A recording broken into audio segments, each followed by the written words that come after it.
What's going on, y'all? It's the kid J Nolan here. Hey man, I'm doing this video right now to give you guys a quick little recap on my experience going to Dreamville Fest over the weekend.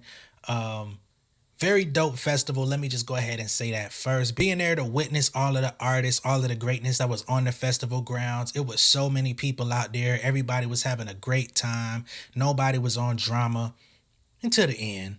But even that seemed like it was a little bit manufactured or pre-planned. Didn't seem genuine. Performances were A1, but there were definitely some bumps along the road that I want to give you guys some tips on. Anybody that's interested in trying to go next year, I'm definitely going to give you guys some things to look out for, some things you can try to arrange on your part for ahead of time if possible. Without further ado, let me go ahead and get into it, okay? So me and my fiance went to the Dreamville Fest, like I said.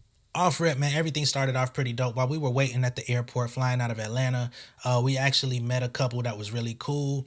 She walked up to them and introduced herself just to see if they were going to the fest because they had Dreamville merch on.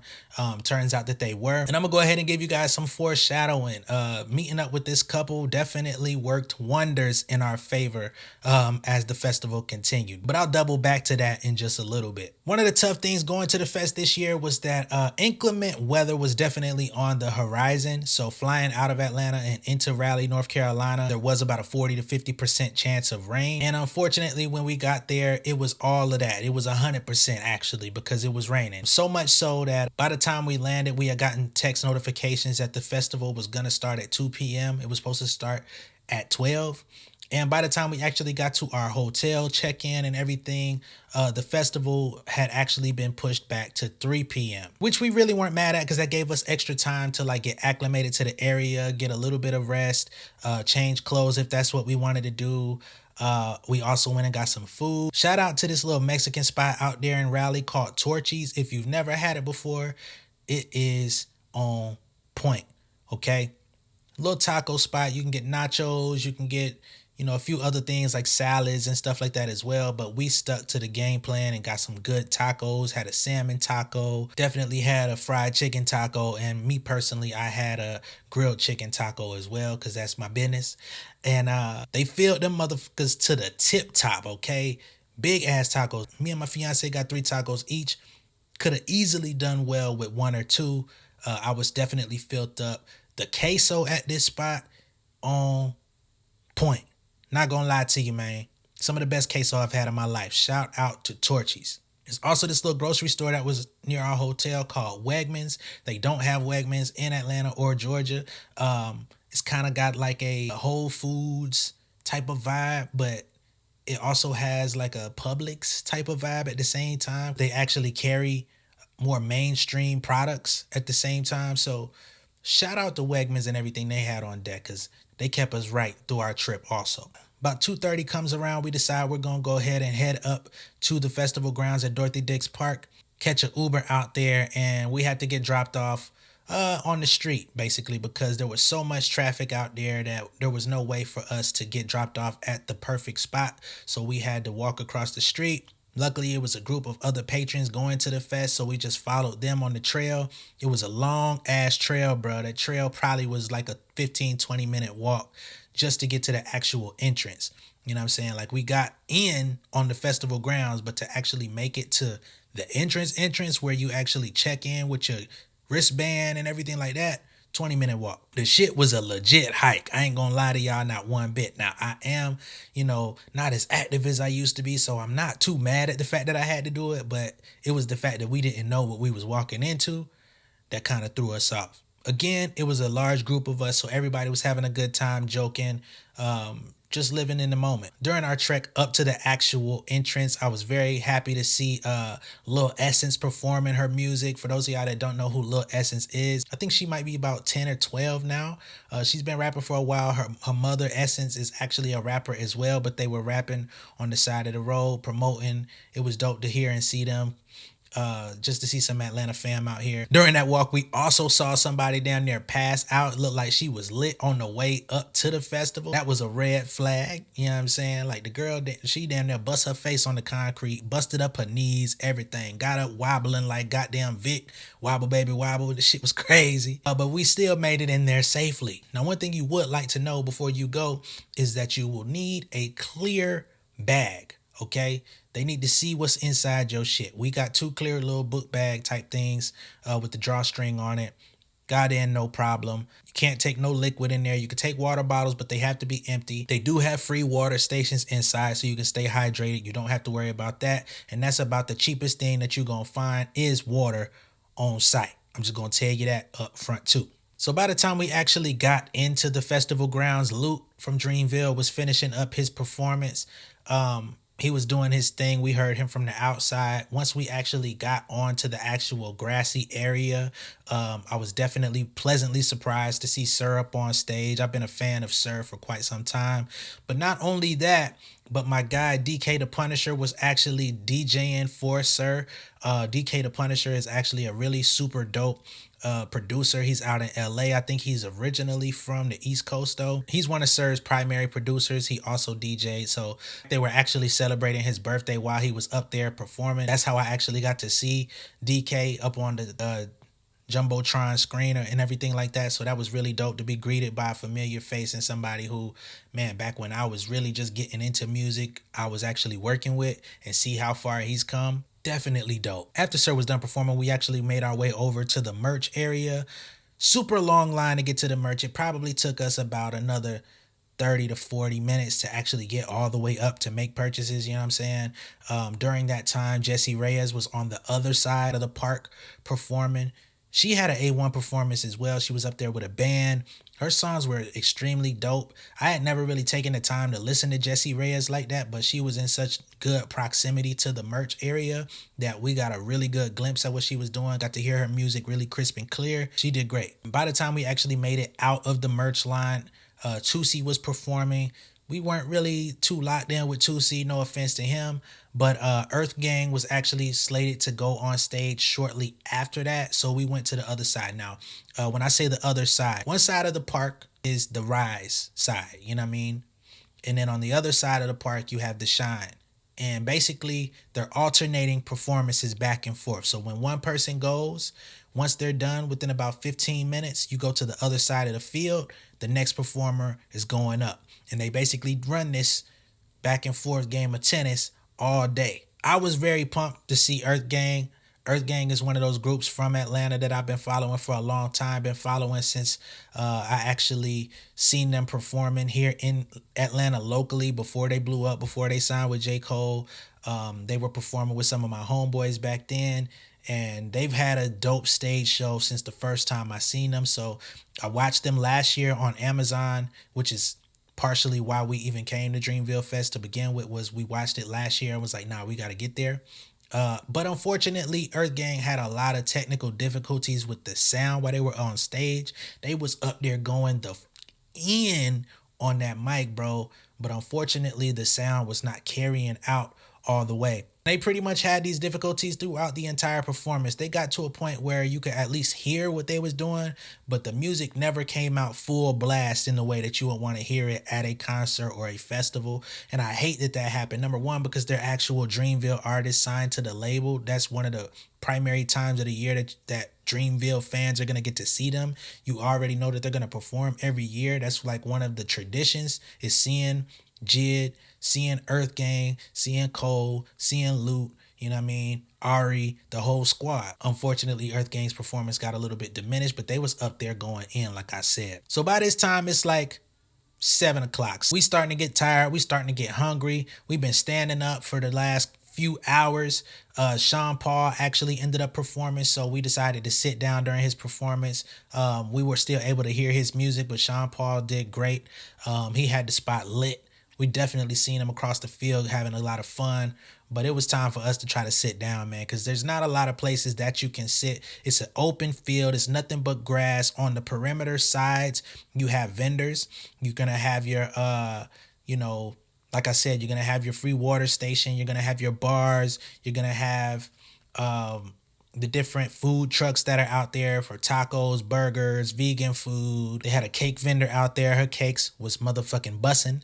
And then on the other side of the festival grounds, you also have more beer, more bathrooms, more everything. And then you have their standard concession area.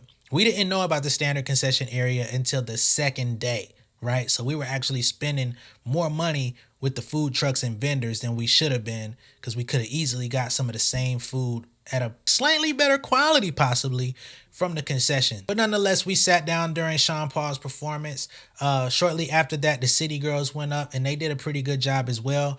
I sat down for most of City Girls performance, but my fiance, she did go up and get a little bit of footage from it because she, you know, I ain't gonna say she's the biggest City Girls fan, but she enjoys some of their music and she knew the lyrics to, you know, quite a few of the songs that they did. So she had a good time. We actually met somebody else that was sitting on they had like these little boxes that you could kind of post up on, and she was having a good time with her. So long as she was having a good time, I was good. I was chilling. Unfortunately, you're gonna have trash, terrible phone service. So for anybody planning on going next year, just prepare to not be able to contact a motherfucking soul. Oh yeah, I didn't even say this in the beginning. Once you enter the festival, you cannot leave, okay? In order to get back in, if you leave, they're gonna charge you for a brand new ticket. You don't wanna go out like that, fam. Come prepared to stay there for the rest of the night once you come in. All right, they got bathrooms, they got food, they got drinks, they got performances. Just get comfortable. Bring a blanket, get comfy. We made the mistake of not bringing the blanket the first day. We flew out with it. We just didn't take it to the fest. Instantly regretted it. Ari Lennox did her thing. We unfortunately did not get to see Ari Lennox because by that time we was hungry as the fuck. Okay.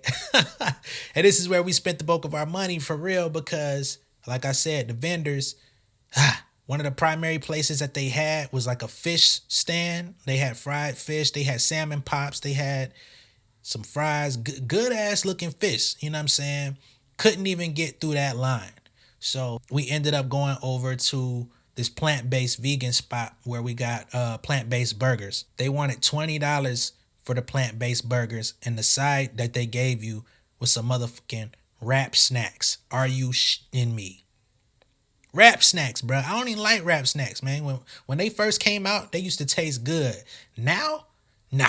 We also bought some cake from the cake lady too. That shit was busting. By the time we finally got our burgers and our wrap snacks, Lil Durk was putting on his show. And Lil Durk's show, I ain't gonna lie to y'all, was dope. It was dope as hell. If I'm gonna keep it 100 all the way a buck with y'all, my fiance was all in on Durk.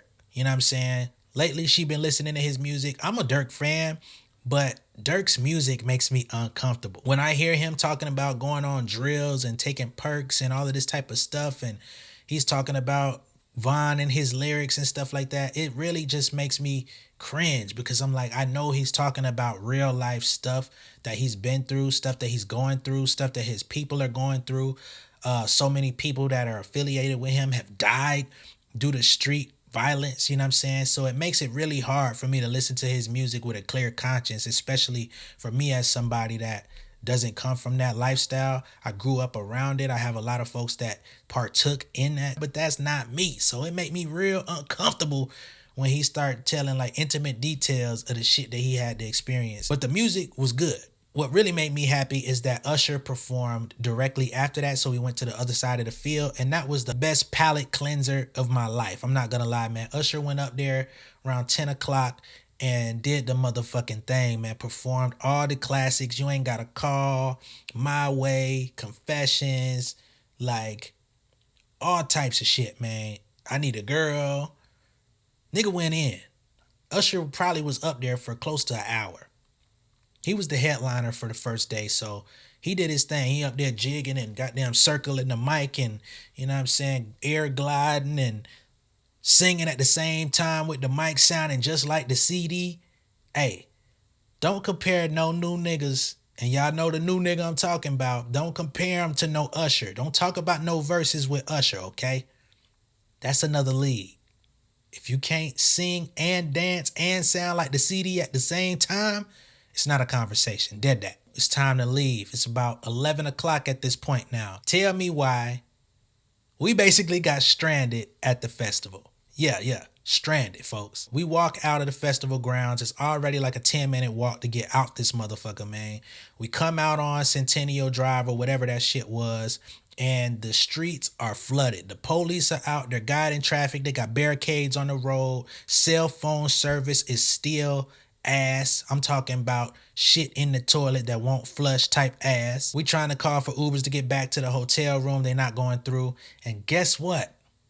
We happened to see the couple that we met at the airport, and they was out there looking sad just like us. Unfortunately, they were even more sad because they left out during Usher's performance and still couldn't get no connection to leave the goddamn venue. So what do? We team up and say, hey, we getting out of here together. Unfortunately, getting out of there together meant we stayed out there for an additional 3 hours trying to get a ride. We could not connect to no Uber, no Lyft. Everything kept resetting, kept saying connecting to driver, never got connected. No drivers available. If you're going next year, you might want to make sure that you rent a car when you touch down in Raleigh. Ubering through the city is not going to be a good look. Getting to the venue is a breeze. Getting back to your hotel or your Airbnb or wherever you're trying to get to, if it's not within walking distance of Dorothy Dix Park, you're going to get stuck out there. Rent a car, park outside. It was so many people stuck outside. Niggas was laying on the ground, bruh. People were literally stockpiling together, huddled up. I think they stayed the night on the motherfucking street. I'm trying to tell y'all. That's different.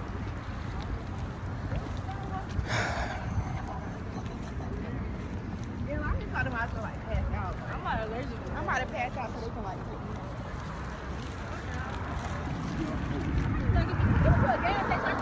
We out here at Dreamville Fest, stranded like a motherfucker, man. Go live. Yeah. J. Cole. Come on, man. We out here in Raleigh. We flew up from Atlanta. It's some bullshit, man. We came to support, show love. Bought hotels, can't even get back to them. Facts, bought tickets. Like, come on, man. We're gonna go the next day. Shit. Come all the way out here to show love and get stranded out this bitch. Walked blocks this way, like, nah, it's not finna happen. So we walked blocks the other way, and it was more of the same.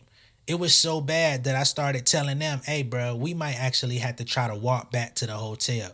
We were about 5 miles away from the actual festival ground. So that was finna be a 5-mile walk, but I didn't expect to do the whole 5. But I was just like, yo, we need to start going in the opposite direction. Go toward the direction of the hotel, and we'll probably start getting our signal stronger. We'll probably get to a place where we could ping a different location away from the festival and have a driver actually come get us in a much easier fashion, because staying around here with all these niggas, all these police that ain't trying to help nobody, we got to get up out of here. So as we start getting in the direction of walking toward the hotel, and I mean literally, we might have walked 5 minutes, 5-6 minutes up the road, the homie Silas ends up seeing this taxi that's just kind of roaming. He runs over there, flags him down, and like, hey man, you taking rides? Dog, we paid this motherfucking taxi off the meter, paid him straight cash off a handshake agreement to get us back home safe and sound. Did not get back to the hotel till probably like 2:30, 2:45 in the morning. Mind you, we left outside the Usher performance at 11. Calculate that now. We've been on our feet since about 2:30. We got in about 3 in the morning. We've been on our feet over 12 hours. I'm tired. My head blistering. Probably dehydrated. The shit was nothing nice. We get up the next morning and we decided we're going into the next day, day 2, with a game plan. What ended up working in our favor is the taxi cab driver that took us back. He was like, let me give you guys some advice. Take down my number. Contact me tomorrow when y'all need some help, when y'all need to get back. I'll see where I'm at. I'll come get y'all. So that already was a leg up against the competition on day 2, because we had a direct line to transportation. We get up, we order some breakfast, we go to Wegmans, grab us some Gatorade. I needed some Gatorade really bad because I had a fucking headache, a dehydration headache that felt like a hangover. Down that motherfucking Gatorade, and I was ready to go. By the time we decided that we were also gonna partner up with that couple that kept popping up, like, yo, we're gonna go down there with them. You know what I'm saying? And we're going to stick with them throughout the day. We could go our separate ways at different times, but we took our blanket out there, and the blanket was the meetup spot. You know what I'm saying? Like, hey, somebody going to be on this blanket at all times. It don't matter if it's going to be one person. You know what I'm saying? That's like, hey, I'm trying to slide over here. Okay, I'm staying. Okay, you going? Okay, I'm going to stay.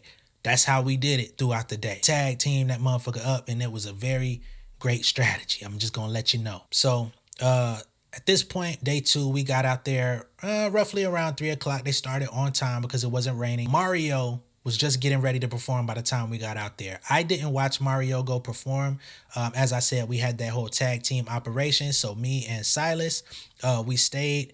His wife and my fiance, they went to go watch Mario for a little bit. That was cool. We got to talk, got to chop it up and just kind of rest up because we had been on our feet all day the previous day. But yeah, we sat down. But by the time they got back, it was time for Waka Flocka to turn up on our side, okay? Waka Flocka had that motherfucker lit, man. Talking about Ole do it. Talking about I go hard in the paint. He did no hands. He did a bunch of classic motherfucking turn up trap, pre-trap music. You know what I'm saying? He had DJ Who Kid on the ones and twos, had the park going crazy. Okay, so that was like the first sign, like, okay, today's gonna be a good day. Day 2 was definitely more lit than day 1, you know what I'm saying? In a few different ways. I'm gonna get to that though. And I'm gonna just say it was way more people on the festival grounds on day 2. I would say it might have been twice as many people. After Flocka was done, Boss performed on the other side. I actually chilled out, didn't go see Boss. But what we did get to see, or what we were hoping to see after that, was Glorilla.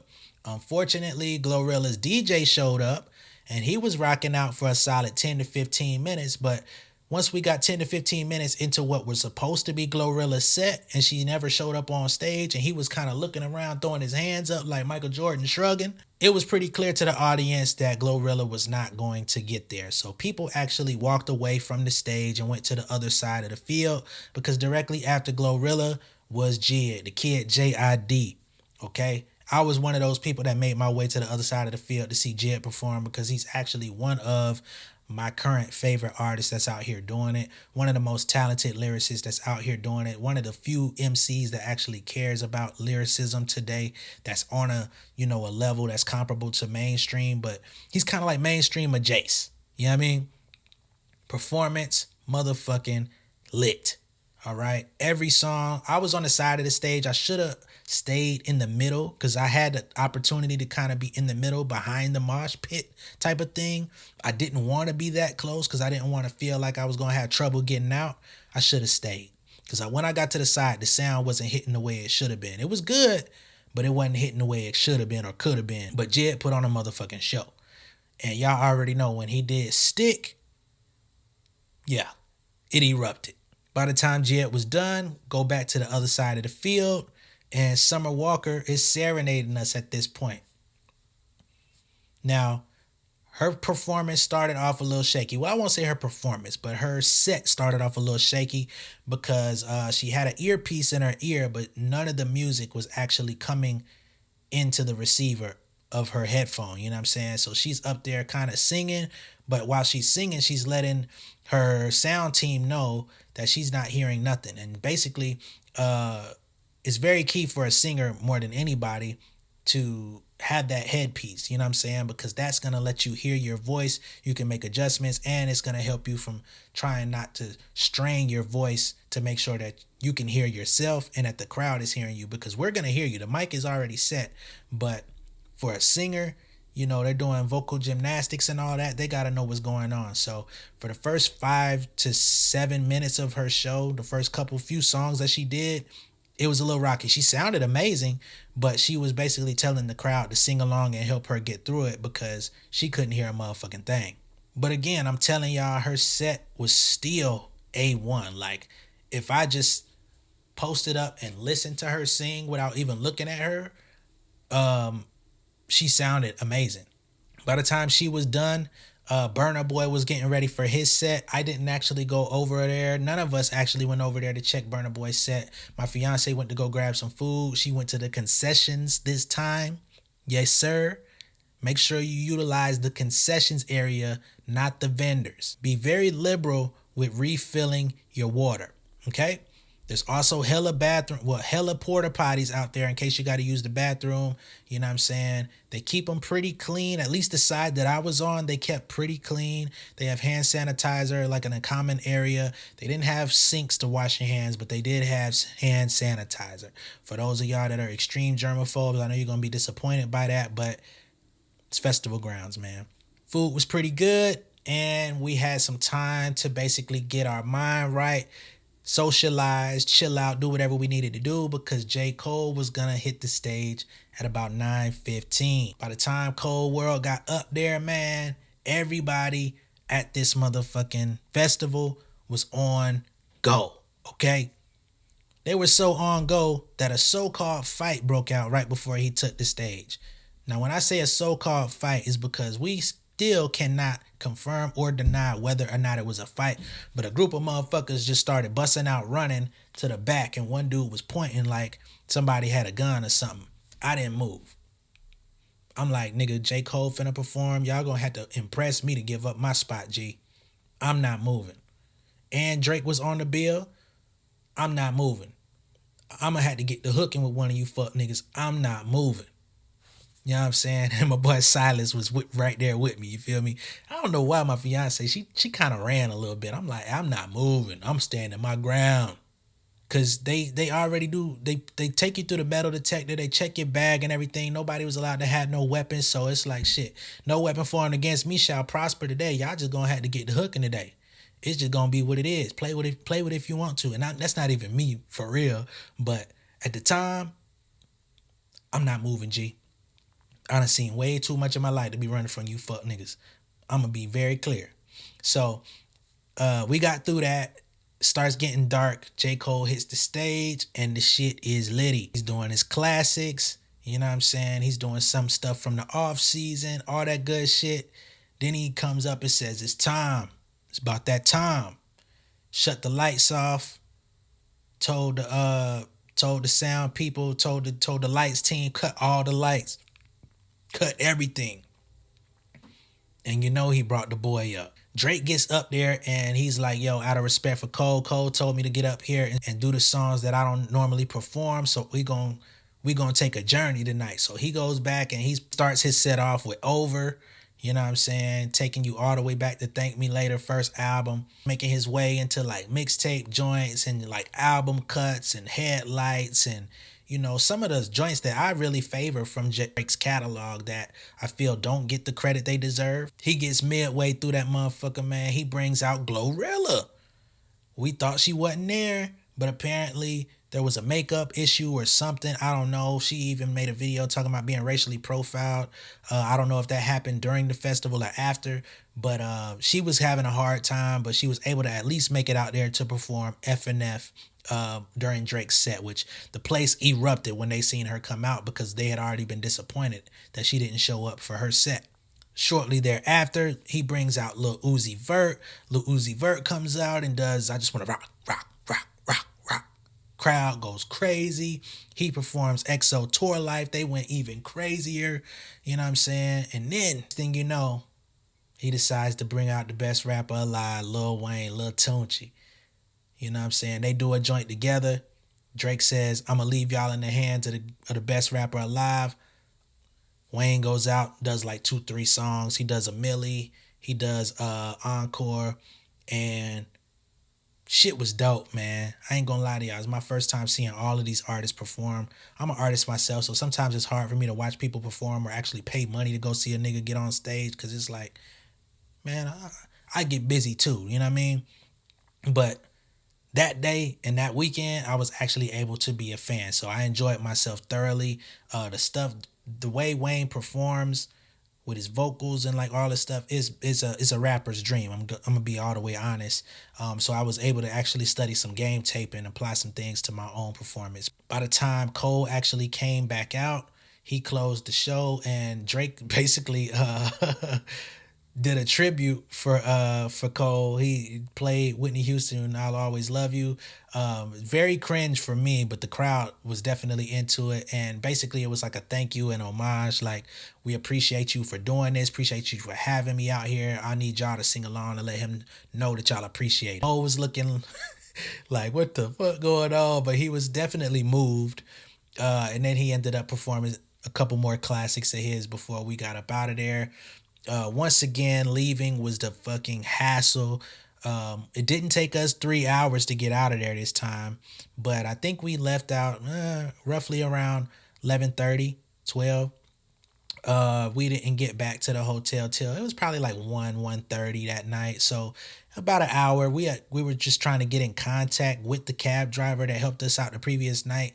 But the phone signals was just bad. So he was trying to send us pin locations to meet him at, and the pins weren't coming up right. So again, in order to evade having that issue, you definitely want to rent a vehicle, okay? Or stay in shape and walk your ass everywhere you need to go. You know what I'm saying? To at least get far enough away from the venue that you're not going to get caught up in all that bad reception. All in all, the festival was fucking dope. I had a great time. Me and my fiance enjoyed ourselves. We made some new friends. We stuck together like motherfucking family at the reunion. You know what I'm saying? Despite who, what, where, what's going on, we stuck together as a unit, which I really appreciated the camaraderie in that. I actually got to meet Piff Marty. For those of y'all that are really ingrained into the independent music scene, me and Piff Marty, we've spoken a few times online. We have a definite high level of mutual respect for each other, but it was my first time actually meeting him. Really good experience, man. The flight back was smooth. I don't know who the fuck had their alarm ringing on the flight back, but that shit rang for like 30 minutes and it died out. But overall, man, it was, if I had to score it on a scale of 1 to 100, I would say it's probably a 80 to 85. And the only docs that I'm giving it on that 10 to 15% is getting stranded out that bitch. You know what I'm saying? Being in a town, in a city that you're not familiar with. This is my first time in Raleigh. I've been to Charlotte numerous times, but I've never been to Raleigh. So being in that type of situation, I mean, this lady, the first night this lady got pulled over by the police, she hopped out the car cussing out the cops. We thought we were finna witness a police brutality situation. Her two daughters had to come goddamn hem her up against the car to calm her down and still couldn't. It was like, oh no, this is bad. We out here stuck in Raleigh. We over here stuck at this park and we finna witness this lady get clapped. Like, god damn it. Luckily, that didn't happen, but it was wild. Especially when you've been on your feet all day, your knees is hurting, your feet is hurting, your back is starting to ache, and you still got to keep walking or moving around or whatever. You can't just get back to the comfort of your hotel, lay down and rest up for the next day. Then we had to get up, like we got back to the hotel at 1:30 that night. We had to get up at 4 a.m. so that we could catch our early flight back to Atlanta. That's something that we would do differently if we had the opportunity. But at the same time, the fact that we were able to get back to Atlanta, get back to the crib, get something to eat, go to sleep, and then have the rest of our day to do whatever we needed to do, that was also pretty dope. So overall, it was a lot of highs, a few lows, a really couple hard lows, but the experience, the performances, the vibes, you know what I'm saying, all of that kind of makes up for it. Spent a lot of money to do this. We got regular GA tickets. We didn't see no point in getting GA plus or no VIP or no shit like that, and we were very satisfied with that purchase. Like I said, if you're going to the vendors at the festival, be prepared to spend about $30 per person on plates, okay? Just letting y'all know what it is. That's my recap, man. We had a lot of fun. It wasn't too hot out there, which I can appreciate. It was a little windy. It did get a little breezy on Sunday, more breezy than Saturday. So definitely, if they keep doing it at the top of April, definitely go out there with a decent little jacket that you could put on at the end of the day, because it will or could possibly get kind of windy. That's my recap of the weekend. Y'all chime in down below. If you've been to Dreamville before, definitely put your experience down in the comments, man. Be sure to like and share this video. Share this with anybody who's thinking of going to Dreamville Festival in 2024. There's a lot of things you're gonna have to take into consideration, but the better that you can prepare beforehand, the better your experience is gonna be. Much love and respect, y'all. I will catch y'all on my next video. Peace.